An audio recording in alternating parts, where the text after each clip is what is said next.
Mga kababayan, ilang ulit na tayong naghintay, ilang beses na tayong sumigaw, ilang taon na tayong nananalangin na magbago ang kalagayan ng ating bayan. Pero hanggang ngayon, sino ang tunay na nanalo? Ang taong bayan ba? O ang mga nakaupo sa trono ng kasakiman? Habang ang mahihirap ay nagdidildil ng asin, sila'y nabubusog sa nakaw na kayamanan. Habang ang mga batay nag-aaral sa ilalim ng poste, sila na may nag-aaral ng panibagong paraan para magnakaw. Habang ang mga magsasakay tumutulo ang pawis sa bukid, sila na may tumutulo ang alak sa kanilang mga baso. Pinagdiriwang ang pagyaman mula sa ating kahirapan. At tayo, ano ang ginagawa natin? Nagmamartsa, nagkakaisa sa lansangan, paulit-ulit, taon-taon. Pero sa bawat sigaw natin ng tama na, sobra na, ang sagot nila ay panibagong korupsyon. Ngunit mga kababayan, sapat na. Hindi na ito simpleng laban ng reklamo. Hindi na ito simpleng laban ng mapayapang rally. Ito ay digmaan, hindi ng bala, kundi ng boses, hindi ng dugo, kundi ng dangal, hindi ng karahasan, kundi ng pagkakaisa. Isang digmaan para bawiin ang kaluluwa ng ating bayan. Isang digmaan na matagal nang dapat simulan. Pero bago natin ideklara ang ating panawagan, balikan natin saan ba nagsimula ang sugat na ito. Bakit tila likas na sa ating bayan ang katiwalian? At paano ito naging halimaw na patuloy na kumakain sa ating kinabukasan? Kung babalikan natin ang kasaysayan ng Pilipinas, ang kwento ng korupsyon ay halos naging kasing tanda na ng ating bayan. Noong panahon ng mga Kastila, tinuruan tayo ng mga praile at opisyal kung paano magnakaw mula sa bayan. Ang tribute, ang buwis, ang sapilitang paggawa, lahat ng ito ipinasa sa bulsa ng mga dayuhan. Habang ang mga Pilipino'y nananatiling alipin, dumating ang mga Amerikano. Oo, may edukasyon at infrastruktura, pero hindi rin sila ligtas sa kasakiman. Ang yaman ng ating lupa inangkin ng mga dayuhan, habang ang mga Pilipino'y pinag-eksperimentuhan, ginawang saksi sa kung paanong ang kayamanan natin ay nawala sa ating kamay. At dumating ang panahon ng mga Hapon, mas lalo tayong nilugmok, ninakawan ng pagkain, sinakal ng dahas. Pero mga kababayan, ang pinakamasahol, hindi na ang mga dayuhan, kundi ang sarili nating mga lider. Sa pagpasok ng modernong politika, ang halalan ay naging paligsahan ng pera, hindi ng serbisyo. Ang posisyon ay naging negosyo, hindi tungkulin. At ang ating bayan ay tila ba isang korporasyong pinaghahatian ng iilang pamilya. Naalala nyo ba ang martial law? Sa isang dekada at higit, naranasan ng bayan ang pinakamatinding uri ng sistematikong pagnanakaw. Billions of pesos ang nilimas. Inilabas ang Swiss bank accounts at iniwan tayong lugmok sa utang hanggang ngayon. At matapos iyon, akala natin tapos na. Pero hindi. Nagbago lang ang mga mukha. Iba't ibang uri ng administrasyon. Iisang kwento. Pork barrel scam, overpriced projects, ghost employees, anomalya sa mga kontrata. Sabi nga nila, kapag ang punong ugat ay bulok, lahat ng bungay mapait. At totoo nga, mula lokal na barangay hanggang pinakamataas na pwesto sa Malacanang, ramdam ang bulok na sistemang kumakain sa bayan. Ngunit bakit? Bakit kahit ilang beses tayong nag-people power, ilang beses tayong nag-rally, ilang beses tayong nagpatalsik ng leader, Bakit balik na naman sa dati? Ang sagot, dahil ang korupsyon ay hindi lamang tao. Ito ay sistema. Isa itong halimaw na ang katawan ay nakabalot sa ating gobyerno. Ang ugat ay nakabaon sa ating kultura. At ang mga kuko'y nakatarak sa ating mga institusyon. Kaya't kahit sino pang leader ang ilagay mo, kung hindi puputulin ang halimaw na ito, mabubulok pa rin ang lahat. Mga kababayan, ito ang digmaang haharapin natin. Isang digmaang hindi laban sa tao, kundi laban sa mismong sistemang lumalamon sa atin. Mga kababayan, ngayon naman, harapin natin ang kasalukuyang mukha ng korupsyon. Kung dati kolonya, ngayon ay sariling gobyerno ang ating halimaw. At kung dati dayuhan ang sumisipsip ng dugo ng bayan, ngayon ay sariling kababayan ang umaalipusta. Buksan natin ang ating mga mata. Tignan ang mga palasyo na itinayo sa nakaw na kayamanan, habang milyon-milyon ang walang sariling bahay. Tignan ang anak ng mga politiko na nag-aaral sa ibang bansa, habang milyon-milyong bata ang walang sariling upuan sa eskwelahan. Tignan natin ang mga opisyal na nagbibidahan ng luxury cars, habang ang jeepney drivers ay halos hindi makabili ng gasolina. Saan nanggaling ang lahat ng ito? Simple, sa kaban ng bayan, sa ating buwis, sa bawat butil ng bigas na binili natin, sa bawat buwis na binayad ng mga OFW na nagtatrabaho sa disyerto, sa barko, sa ospital ng ibang bansa. At sino ang nakikinabang? Iilang tao, iilang pamilya, ang tinatawag nilang political dynasties na halos umangkin na ng bawat sulok ng gobyerno. Isang barangay, iisang pamilya. Isang lungsod, iisang pamilya. Isang probinsya, iisang pamilya. At minsan, pati buong bansa, hawak ng iisang pamilya. Ito ba ang demokrasya? Hindi. Ito ay monarkiya na nakamaskara bilang demokrasya.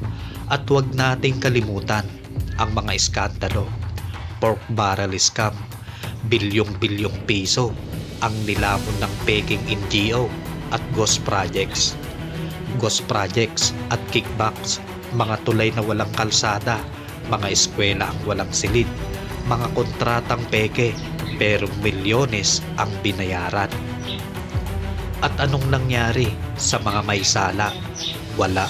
Case dismissed, na-delay, na-archive hanggang sa makalimutan ng bayan. Ganito katibay ang halimaw ng korupsyon. Hindi lang siya magnanakaw, marunong din siyang magtago, marunong siyang magpanggap, marunong siyang magpatahimik ng mga testigo, ng mga whistleblower, ng mga mamamayan. At ito ang mas masakit. Tayo mismo, mga Pilipino, minsan ay nagiging bahagi ng sistemang ito. Kapag tumanggap tayo ng 500 kapalit ng boto, kapag pumila tayo sa palengke tuwing may bigas na ipinamimigay ng kandidato, kapag tinanggap natin na normal lang ang suhol, ang lagay, ang padrino. Sabi nila, kung wala kang kakilala sa gobyerno, wala kang maaasahan. Sabi nila, kung wala kang lagay, hindi uusad ang papel mo. At tayo, tumatahimik, umaayon, at doon nagsisimula ang pagkatalo. Mga kababayan, ito ang kasalukuyang mukha ng ating digmaan. Isang gobyernong puno ng magnanakaw, isang sistemang itinayo sa kasinungalingan, isang kulturang tinanggap na ng marami bilang normal. Pero hindi normal ang magnakaw, hindi normal ang gutumin ng taong bayan, hindi normal ang pagkakaroon ng mansyon sa gitna ng dagat ng kahirapan. Ito ang halimaw na kailangan nating patumbahin, hindi isang tao, hindi isang partido, kundi buong sistemang nagbibigay buhay sa korupsyon. At kung hindi natin sisimulan ang ating digmaan laban dito, tayo, ang mga anak natin, at ang mga susunod pang henerasyon ay patuloy na magiging alipin ng sistemang ito. Mga kababayan, minsan tinatanong natin, ano ba talaga ang epekto ng korupsyon sa ordinaryong Pilipino? Madalas kasi kapag narinig natin ang salitang korupsyon, iniisip natin ay milyong-milyong piso, malalaking kontrata, mga headline sa dyaryo. Pero ang totoo, ang epekto ng korupsyon ay hindi lang numero. Ito ay buhay ng tao. Kapag ninakaw ng isang opisyal ang pondo para sa ospital, sino ang talo? Hindi siya, kundi ang pasyenteng hindi nabigyan ng gamot, ang batang hindi naoperahan, ang nanay na namatay dahil walang sapat na gamit ang ospital. Kapag ibinulsa ang pondo para sa mga kalsada, sino ang talo? Hindi ang politiko, kundi ang driver na nabangga dahil lubak-lubak ang kalsada. Ang magsasakang hindi madala ang kanyang ani sa palengke dahil walang matinong tulay. Kapag inikot ang pondo para sa edukasyon, sino ang talo? Hindi ang opisyal na nagpatayo ng ghost school, kundi ang libu-libong estudyanteng siksikan sa lumang classroom. Walang libro, walang upuan, walang tsansa sa mas maayos na kinabukasan. Mga kababayan, ang korupsyon ay hindi abstract. Ito ang dahilan ng gutom. Ito ang dahilan ng kahirapan. Ito ang dahilan kung bakit hanggang ngayon sa kabila ng yaman ng ating bansa nananatili tayong hikahos. Isipin ninyo, ayon sa datos, trilyong-trilyong piso ang nawawala kada taon dahil sa korupsyon. Kung ang perang iyon ay ginamit sa tama, ilang ospital na ang naitayo, ilang paaralan na ang napagawa, ilang trabaho na ang naibigay, ilang magsasaka na ang natulungan. Pero hindi. Sa halip, ang perang iyon ay naging mansyon, luxury cars, offshore account at bakasyon sa abroad ng iilang tao. At tayo, ano ang kapalit? Milyong-milyong Pilipino ang umaalis ng bansa para magtrabaho bilang OFW. Ang mga pamilya naghihiwalay dahil walang oportunidad sa sariling bayan. Ang mga bata lumalaki ng malnourished, kulang sa pagkain, kulang sa edukasyon. Ang mga senior citizen namamatay na walang nakukuhang tulong mula sa gobyerno. Ito ang tunay na mukha ng korupsyon. Hindi ito nakakatawa, hindi ito normal. Ito ay isang sistematikong pagpatay sa pag-asa ng bawat Pilipino. Korupsyon ang dahilan kung bakit hanggang ngayon ang jeepney driver ay lugmok, ang magsasaka ay lugmok, ang guro ay lugmok. Korupsyon ang dahilan kung bakit ang pangarap ng Pilipino ay laging nasa ibang bansa, hindi dito sa sarili niyang bayan. Korupsyon ang dahilan kung bakit may iilang taong nakaupo sa trono ng ginto, habang milyon-milyon ang nakaluhod sa putikan ng kahirapan. At huwag nating kalimutan, ang korupsyon ay hindi lang tungkol sa pera, ito rin ay tungkol sa hustisya. Ilang krimen na ang hindi napanagot dahil ang may sala ay may koneksyon sa politiko. Ilang inosenteng Pilipino ang nakulong dahil wala silang pambili ng hustisya. Ilang whistleblower ang pinatahimik, tinakot at inilibing sa limot. Mga kababayan, tandaan ninyo ito, kapag ninakaw ang pondo, hindi lang pera ang nawala, kundi buhay ang nakitil. Kapag ninakaw ang kaban ng bayan, hindi lang gobyerno ang nadungisan, kinabukasan natin ang ninakaw. Kapag hinayaan natin ang korupsyon, hindi lang sila ang nanalo, tayo mismo ang natalo. At kung tayo'y magtatanong, bakit hanggang ngayon ang dami pa ring Pilipino ang naghihirap? Bakit kahit saan ka tumingin, may bata sa lansangan, may nanay na umiiyak, may tatay na walang trabaho?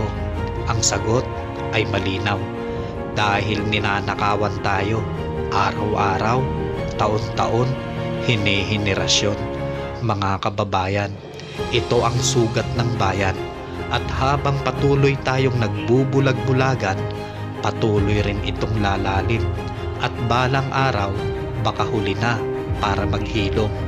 Ito ang dahilan kung bakit hindi na sapat ang mapayapang panawagan. Ito ang dahilan kung bakit hindi na sapat ang simpleng rally. Dahil ang sugat ng bayan ay kailangang tapatan ng lakas, tapang at pagkakaisa. At dito papasok ang ating panibagong kabanata, ang digmaan ng bayan laban sa katiwalian. Mga kababayan, ilang beses na ba tayong nagmarch sa kalsada? Ilang beses na tayong sumigaw ng tama na, sobra na, palitan na. Ilang gabi na tayong nagpuyat, nagbitbit ng placard, nagpakalbo, nagfasting, nagsindi ng mga kandilas sa EDSA at Mindiola. Pero ano ang nangyari? Nabago ba ang sistemang ipinaglalaban? Nawala ba ang mga trapo? Natapos ba ang korupsyon? Hindi. Ang katotohanan, oo, may mga rally na nagpatalsik ng diktador. Oo, may mga rally na nagbukas ng mata ng bayan. Pero makalipas ang ilang taon, bumabalik din tayo sa parehong sitwasyon. Bakit? Dahil rally lang ang naging sandata, pero hindi natin winasak ang ugat ng problema. Mga kababayan, tandaan natin, ang rally ay sigaw. Pero kung ang sigaw ay hindi sinusundan ng konkretong pagkilos, nagiging hangin lang ito na unti-unting nawawala. Isipin ninyo, bawat eleksyon may mga rally laban sa vote buying. Pero taon-taon, patuloy pa rin ang pamimili ng boto. Bawat taon, may rally laban sa korupsyon. Pero taon-taon, patuloy pa rin ang pork barrel at kickback. Bawat taon, may rally laban sa political dynasties. Pero taon-taon, parami ng parami ang pamilyang nagmamay-ari ng buong bayan. At bakit? Dahil ang rally ay naging ritual, isang tradisyon ng paglaya na hindi tuluyang lumalaya. Peaceful rallies are important. Yes, they awaken, they educate, they inspire. Pero sa harap ng isang gobyernong bingi, bulag at manhid, hanggang saan ang kaya ng simpleng sigaw? Kapag ang isang magnanakaw ay nahuli pero pinakawalan ng korte, anong silbi ng ating rally? Kapag ang isang opisyal ay may kaso pero tumatakbo ulit at nananalo pa rin, anong silbi ng ating rally? Kapag ang isang magnanakaw ay nahuli pero pinakawalan ng korte, anong silbi ng ating rally? Kapag ang opisyal ay may kaso pero tumatakbo ulit at nanalo pa rin, anong silbi ng ating rally? Kapag ang iilan ay may hawak ng pondo, ng media, ng armas, paano uubra ang simpleng placard at megaphone? Mga kababayan, huwag na tayong maglokohan. Peaceful rally alone does not scare a corrupt government. Alam nila na pagkatapos ng sigaw, uuwi rin tayo. Alam nila na pagkatapos ng protesta, papasok tayo ulit sa trabaho, kakain, matutulog, at bukas babalik sa normal. Alam nila na wala tayong konkretong banta, kaya patuloy silang nananahimik at patuloy silang nagnanakaw. Ilang dekada na, mga kababayan, paulit-ulit, rally dito, rally doon, pero bakit wala pa ring tunay na pagbabago? Dahil rally lang ang laban, pero hindi revolusyon. Rally ang laban, pero hindi kilusan. Rally ang laban, pero hindi digmaan. Ang totoo, ang peaceful rally ay naging safety valve para tayong kumukulong tubig na pinapalabas ang init sa pamamagitan ng rally, pero hindi natin pinapatay ang apoy sa ilalim ng kaldero.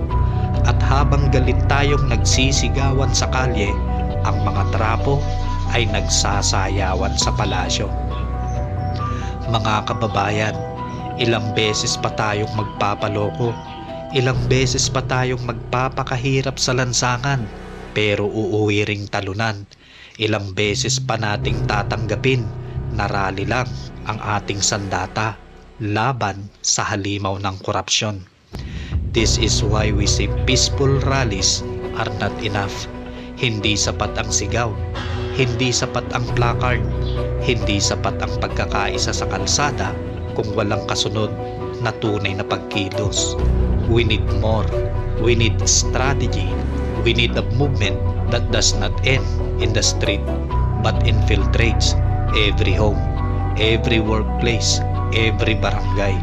We need a war, not of guns, but of defiance, not of bullets, but of unity, not of slogans, but of sustained, relentless resistance. Mga kababayan, tandaan ninyo, peaceful rallies alone will never defeat a corrupt government. Because corruption does not fear chants. It fears actions. It fears boycott. It fears disobedience. It fears unity. And most of all, it fears a people who are no longer afraid. Mga kababayan, sapat na ang pagtitiis. Sapat na ang pagdurusa. Sapat na ang tahimik na pagtanggap. Ngayon, panahon na para ipahayag ang ating panibagong laban. Ngayon, idinideklara natin ang ating digmaan. Oo, isang digmaan, hindi ng bala at baril, kundi ng tapang at katapatan. Hindi ng dugo, kundi ng pagkakaisa. Hindi ng pagsira, kundi ng pagtatayo ng bago. Ito ang digmaan laban sa halimaw ng korupsyon. Isang halimaw na ilang dekada nang sumisipsip ng dugo ng bayan. Isang halimaw na nagtatago sa palasyo, nakadamit ng barong, pero ang mga kamay ay basang-basa sa nakaw na yaman. Mga kababayan, sa bawat magnanakaw na politiko, sa bawat trapo na nilulunok ang kaban ng bayan, sa bawat dinastiyang umuupo sa trono ng ginto, mula ngayon, alam nyo na, mayroon ng digmaan laban sa inyo. At ang digmaang ito ay hindi kayang patahimikin ng kanilang media, hindi kayang bilhin ng kanilang pera, hindi kayang ikulong ng kanilang korte, hindi kayang patahimikin ng kanilang baril, sapagkat ang digmaan ng bayan ay hindi isang tao, hindi isang partido, hindi isang organisasyon. Ito ay apoy na sabay-sabay sisiklab sa bawat tahanan, sa bawat barangay, sa bawat puso ng Pilipino na sawang-sawa na sa kasinungalingan at pandarambong. Mga kababayan, isipin nyo to.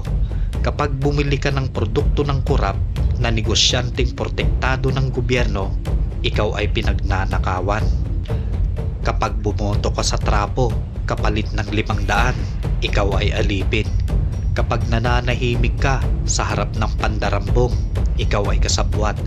Ngunit kapag ikaw ay tumayo, kapag tumanggi ka, kapag sinabi mong hindi na ako papayag, doon magsisimula ang ating panalo. Ito ang ating sandata sa digmaan. Boycott sa negosyo ng mga kroni. Pag-alsa laban sa pamimili ng boto. Pagbunyag ng katotohanan kahit gaano kahirap. Pagtindig para sa hustisya kahit mag-isa ka lang. Pagkakaisa ng mamamayan na hindi kayang bilhin ng kahit na anong halaga. Mga kababayan, ito ang ating sigaw. Hindi na kami takot. Hindi na kami takot sa kanilang kapangyarihan. Hindi na kami takot sa kanilang yaman. Hindi na kami takot sa kanilang korte, sa kanilang baril, sa kanilang media, sapagkat ang tunay na kapangyarihan ay nasa sambayanan. At kapag ang sambayanan ay sabay-sabay na tumindig, wala ni sino man ang makakapigil. Mga kababayan, hindi madali ang digmaang ito. May sakripisyo, may pagod, may panganib. Pero tandaan ninyo, mas malaki ang sakripisyong binabayaran natin kung mananahimik tayo. Kapag nanahimik tayo, patuloy na mamamatay ang mga bata sa gutom. Kapag nanahimik tayo, patuloy na mawawalan ng pag-asa ang ating kabataan. Kapag nanahimik tayo, patuloy na ang ating inang bayan ay dudurugin ng iilang pamilya. Ngunit kung tayo'y lalaban, kung tayo'y sabay-sabay natitindig, doon magsisimula ang pagbabalik ng dangal ng bayan. Doon magsisimula ang bagong umaga para sa Pilipinas. Kaya ngayon, harap-harapan nating sabihin, sa bawat magnanakaw sa gobyerno, handa na kaming lumaban. Sa bawat politiko na bumibili ng boto, handa na kaming lumaban. Sa bawat dinastiyang umaalipin sa bayan, handa na kaming lumaban. Ito ang simula ng ating digmaan. Isang digmaang hindi matatapos sa kalsada lamang, kundi sa bawat tahanan, sa bawat barangay, sa bawat komunidad. Isang digmaang hindi titigil hanggang ang Pilipinas ay malinis, malaya at makatao. Mga kababayan, tandaan ninyo ito. Ang digmaan laban sa korupsyon ay digmaan para sa kinabukasan ng ating mga anak. Kung hindi tayo lalaban ngayon, sila ang magdurusa bukas. Kung hindi tayo titindig ngayon, sila ang luluhod bukas. Kung hindi tayo maghahandog ng tapang ngayon, sila ang magbabayad ng takot bukas. Kaya mga kababayan, tumindig tayo, magkaisa, ialay natin ang ating lakas, ang ating panahon, ang ating tinig, sapagkat ang bayan na nagigising ay bayan na hindi na muling matutulog. At sa araw na ito, ipinatutunog natin ang hudyat. Digmaan na ito, digmaan ng katotohanan laban sa kasinungalingan, digmaan ng bayan laban sa magnanakaw, digmaan ng pag-asa laban sa kawalan ng pag-asa, digmaan ng Pilipino para sa tunay na kalayaan. Mga kababayan, ang digmaan ay nagsimula na. At ang tanong, saan ka lalaban? Mga kababayan, isang digmaan ang idineklara natin, pero tandaan natin, walang digmaan ang nananalo sa sigaw lamang.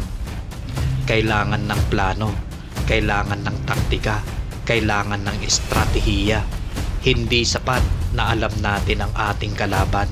Dapat alam din natin kung paano natin siya patutumbahin. Ngayon, ipapahayag natin ang ating mga sandata. Hindi baril, hindi bala, kundi mga sandata ng sambayanan. Una, ang sandata ng katotohanan. Ang korupsyon ay lumalakas dahil sa kasinungalingan, dahil sa fake news, dahil sa propaganda, dahil sa pagbabaluktot ng kasaysayan. Kaya ang unang tungkulin natin ay magsalita, magpahayag, magbunyag, gumamit ng social media, ng komunidad, ng tahanan, ng klase, ng simbahan para itama ang kasinungalingan. Kapag ang buong bayan ay armado ng katotohanan, hindi kayang bilugin ng gobyerno ang ating ulo. At sa sandaling mahubaran ng kasinungalingan ang mga trapo, sila ay mawawalan ng kapangyarihan. Pangalawa, ang sandata ng pagtanggi. Mga kababayan, bawat boto na ibinibinta natin ay bala sa kamay ng trapo. Bawat pagtanggap ng suhol ay pagkain sa tiyan ng halimaw. Kaya simula ngayon, tumanggi tayo. Tumanggi tayo sa suhol. Tumanggi tayo sa pamimili ng boto. Tumanggi tayo sa padrino. Tumanggi tayo sa lahat ng anyo ng lagay. Sapagkat kapag sinabi ng sambayanan na hindi na kami tatanggap, wala silang mabisang sandata laban sa atin. At huwag kalimutan, ang pagtanggi ng isa ay inspirasyon sa dalawa. Ang pagtanggi sa dalawa ay inspirasyon sa 10. Ang pagtanggi ng milyon, iyon ang magpapabagsak sa sistemang ito. Pangatlo, ang sandata ng pagkakaisa. Mga kababayan, ilang beses na tayong natalo dahil tayo mismo ang hinati-hati. Hinati ng politika, hinati ng relihiyon, hinati ng rehiyon. Pero tandaan ninyo, ang magnanakaw sa gobyerno, hindi namimili kung Katoliko o Muslim ka. Hindi namimili kung Ilocano o Bisaya ka. Hindi namimili kung mahirap o middle class ka. Lahat tayo ay ninanakawan. Kaya ang sagot ay pagkakaisa. Kung tayo'y sabay-sabay, manggagawa, magsasaka, guro, estudyante, OFW, professionals, simbahan, lahat, walang halimaw na makakatalo sa atin, sapagkat ang halimaw ay malakas lamang kung hati-hati ang bayan. Pero kapag iisa ang sigaw ng taong bayan, guguho siya. Panghuli, ang sandata ng pag-asa. Mga kababayan, walang digmaan ang nagtagumpay kung wala silang pinaniniwalaang bukas. At ang bukas na iyon ay kailangan nating ilarawan. Isang Pilipinas na malinis ang gobyerno. Isang Pilipinas na may maayos na ospital at eskwelahan. Isang Pilipinas na hindi na kailangang umalis ng mga anak natin para makahanap ng trabaho. Isang Pilipinas na ang kayamanan ay para sa lahat, hindi lang para sa iilan. Ito ang ating pangarap. Ito ang pangarap na kailangan nating panghawakan bilang sandata. Dahil kapag nawala ang pag-asa, natatalo tayo. Pero kapag buhay ang pag-asa, walang halimaw ang kayang pumatay nito. Kaya mga kababayan, narito ang ating estratehiya. Katotohanan laban sa kasinungalingan. Pagtanggi laban sa suhol. Pagkakaisa laban sa pagkakahati. Pag-asa laban sa kawalan ng kinabukasan. Ito ang ating mga bala. Ito ang ating mga espada. Ito ang ating kanyon sa digmaan laban sa katiwalian. At tandaan nyo, ang laban na ito ay hindi para sa akin, hindi para sa iyo, kundi para sa ating lahat, para sa ating bayan, para sa ating mga anak, para sa mga susunod na henerasyon. Kaya ngayon, mga kababayan, handa na ba kayong lumaban? Mga kababayan, sa paglalakbay natin mula sa kasaysayan, sa kasalukuyang sugat, sa pagkabigo ng mga rally, hanggang sa deklarasyon ng ating digmaan at plano ng ating laban. Isa lang ang tanong ang nananatili. Ano ang hinaharap ng ating bayan? Sa lahat ng dinanas natin, pananakot, diktadura, kahirapan, korupsyon, marami ang nawalan ng pag-asa. Marami ang nagsabi wala ng pag-asa ang Pilipinas. Marami ang nagsabi ganito na tayo magpakailanman. Pero mga kababayan, hindi totoo iyon. Ang Pilipinas ay hindi sumpa. Ang Pilipinas ay hindi bigong bansa. Ang Pilipinas ay isang bayan na paulit-ulit bumabangon, paulit-ulit lumalaban, paulit-ulit naghahanap ng liwanag kahit puro dilim ang paligid. At ngayon, sa ating deklarasyon ng digmaan, ipapakita natin na buhay pa ang apoy, buhay pa ang pag-asa, buhay pa ang tapang ng sambayanan. Isipin ninyo ang isang Pilipinas na wala nang magnanakaw sa gobyerno. Isipin ninyo ang isang gobyerno na tunay na naglilingkod, na ang buwis ng taong bayan ay napupunta sa ospital, paaralan, kalsada at trabaho. Isipin ninyo ang isang bansa na hindi na kailangan ng kabataan na mangarap lumipad palabas ng bayan, sapagkat dito mismo may oportunidad, dito mismo may kinabukasan. Isipin ninyo ang isang bansang bawat Pilipino ay may pagkain sa hapag, may bubong na masisilungan, may trabaho na may dignidad, at may gobyernong totoo, hindi trapo, hindi magnanakaw, kundi mga lingkod ng bayan. Ito ang Pilipinas na nais nating itayo, at ito ang Pilipinas na posible kung tayo'y magtatagumpay sa ating digmaan laban sa katiwalian. Mga kababayan, Huwag nating isipin na ang laban na ito ay trabaho ng iba. Hindi ito laban ng mga politiko lamang. Hindi ito laban ng mga aktivista lamang. Hindi ito laban ng mga estudyante, ng simbahan, ng media lamang. Ito ay laban ng bawat Pilipino. Kung ikaw ay magsasaka, ikaw ay sundalo ng bayan sa pamamagitan ng iyong sipag at paninindigan. Kung ikaw ay guro, ikaw ay sundalo ng bayan sa pamamagitan ng pagtuturo ng katotohanan.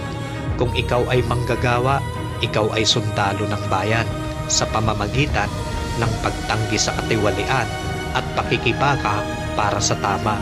Kung ikaw ay kabataan, ikaw ay sundalo ng bayan sa pamamagitan ng iyong boses at lakas.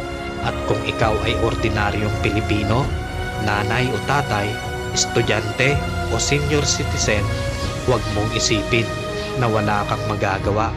Ang iyong maliit na pagtanggi, ang iyong maliit na pagkilos, ang iyong maliit na tinig, kapag pinagsama-sama sa milyon-milyon, iyon ang magpapabagsak sa halimaw ng korupsyon. Mga kababayan, tayo ay nasa isang yugto ng kasaysayan na hindi na pwedeng baliwalain. Kung pipikit tayo ngayon, baka magising na lang tayo na tuluyan nang nawala ang kinabukasan ng ating bayan. Kung tatahimik tayo ngayon, baka bukas wala nang tinig na matira. Kung tatanggapin natin ngayon, baka bukas wala nang bansang Pilipinas na maiiwan sa ating mga anak. Kaya sa huling pagkakataon, inuulit ko ang ating panawagan. Tumindig tayo, magkaisa tayo, lumaban tayo. Ito ang ating oras, ito ang ating laban, ito ang ating digmaan. Isang araw, mga kababayan, darating ang bagong umaga. Isang araw, gigising tayo at wala ng batang gutom sa lansangan. Isang araw, pupunta tayo sa ospital at hindi na tayo tatanggihan dahil walang gamit. Isang araw, papasok ang mga estudyante sa paaralan na may libro, may upuan, may pag-asa. Isang araw, bubuksan natin ang radyo at maririnig natin hindi balita ng nakawan at katiwalian, kundi balita ng tunay na paglilingkod. At sa mga araw na iyon, masasabi natin, tama ang ginawa natin.